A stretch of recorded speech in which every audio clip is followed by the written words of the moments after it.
Olá, bom dia, graça e paz em nome do Senhor Jesus. Hoje nós vamos prosseguir com o nosso estudo do livro de Atos. Ontem nós falhamos, Tive uma reunião muito importante e não pude estar com vocês, mas hoje estamos aqui de volta e vamos rapidinho em Atos 15, de 12 a 21. Diz assim, olha, vou fazer a leitura das Escrituras. E toda a multidão silenciou, passando a ouvir a Barnabé e a Paulo, que contavam quantos sinais e prodígios Deus fizera por meio deles entre os gentios.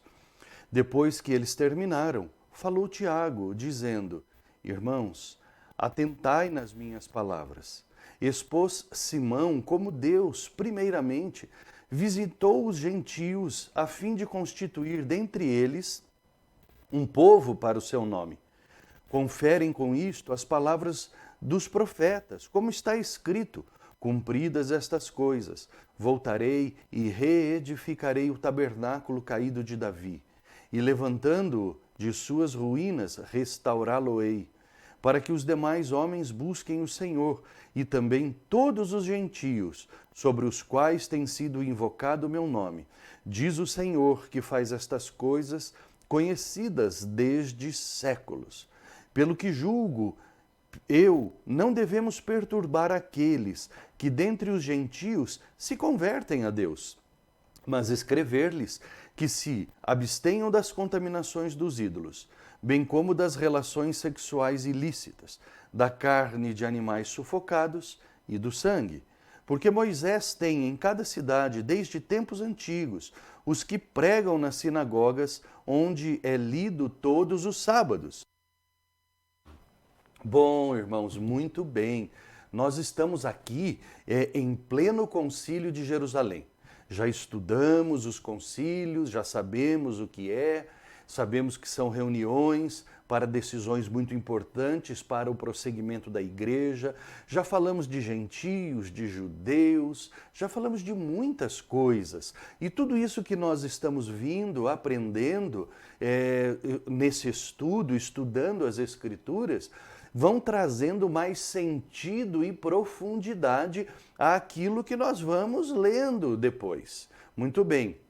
Então, começou o concílio de Jerusalém, o concílio dos apóstolos, com Pedro falando. Primeiro foi Pedro, nós já vimos isso anteriormente. E ele fala então que desde muito tempo Deus já havia o chamado para a conversão aos gentios. Nós vimos o primeiro gentio que se converte lá em Atos 10, o centurião Cornélio. E nós já estudamos exatamente isso há um tempo atrás, Muito bem, agora o que acontece? Acontece que depois de Pedro, Paulo e Barnabé, eles também vão falar. E o que está acontecendo?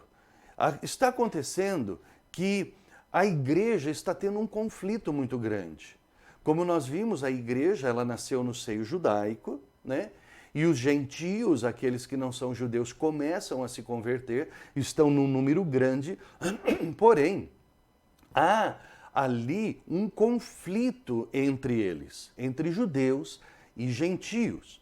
Nós vemos isso que Paulo, por exemplo, por onde ele passava, ele tinha problema com os judeus. Nós já vimos lá atrás a controvérsia entre eles, falando que os gentios deviam, Os fariseus, principalmente convertidos ao cristianismo, diziam que os gentios precisavam cumprir a lei e serem circuncidados. Quando falava de circuncisão, já entrava-se no bojo todo a lei, Bom, esse conflito entre judeus e gentios precisava ter fim, porque senão a coisa não ia dar certo na igreja. Então, Paulo e Barnabé, depois que Pedro fala, eles tomam a palavra e eles começam a falar a respeito dos sinais que estavam acompanhando a pregação deles aos gentios. Que sinais são esses? Nós já estudamos também. Está lá em Marcos 16, 17 e 18, quando diz: "E estes sinais seguirão os que crerem. Em meu nome expulsarão os demônios, falarão novas línguas, pegarão nas serpentes. Se beberem alguma coisa mortífera, não lhes fará dano algum. E colocarão as mãos sobre os enfermos e os curarão." Esses sinais que nós já vimos lá atrás que estariam seguindo, né? Então, o que acontece? Eles estão falando aqui, Pedro, ele fala em cima da sua autoridade, reconhecida pela igreja, de como o Cornélio Centurião havia um gentio se convertido. O Paulo e Barnabé já chamam as Escrituras, falando que ao pregarem aos gentios, os sinais de Deus os acompanhavam. E aí Tiago, então, outra coluna da igreja, ele conclui falando aqui a passagem de Amós, capítulo 9, versículos 11 a 12. Então ele chama as Escrituras agora para dar o ponto final a respeito da salvação aos gentios. E ele traz, então, uma decisão ali no Concílio de Jerusalém. Ou seja, o concílio chega a uma decisão. Por quê? Porque agora, então, acabava-se a discussão, os gentios, sim, eles estão dentro do plano de Deus, né? Deus está com os missionários e evangelistas, fazendo sinais e prodígios, e o profeta Amós já dizia isso.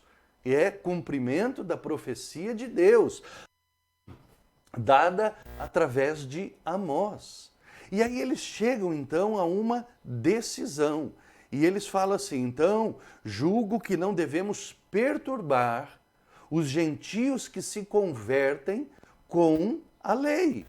Mas vamos escrever-lhes isto: que da lei eles mantenham, que eles se abstenham das contaminações dos ídolos, bem como se abstenham também das relações sexuais ilícitas, da carne de animais sufocados e do sangue.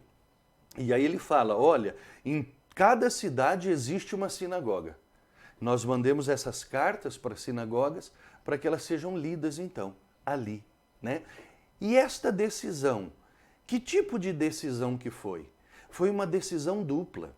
É muito interessante nós vermos a decisão que foi tomada no Concílio de Jerusalém. Por que uma decisão dupla? Ela era uma decisão tanto ritual quanto uma decisão moral também. Bom, ritual é o seguinte: nós estamos falando aqui de um conflito entre judeus e gentios quanto aos rituais da lei. Bom, muito bem.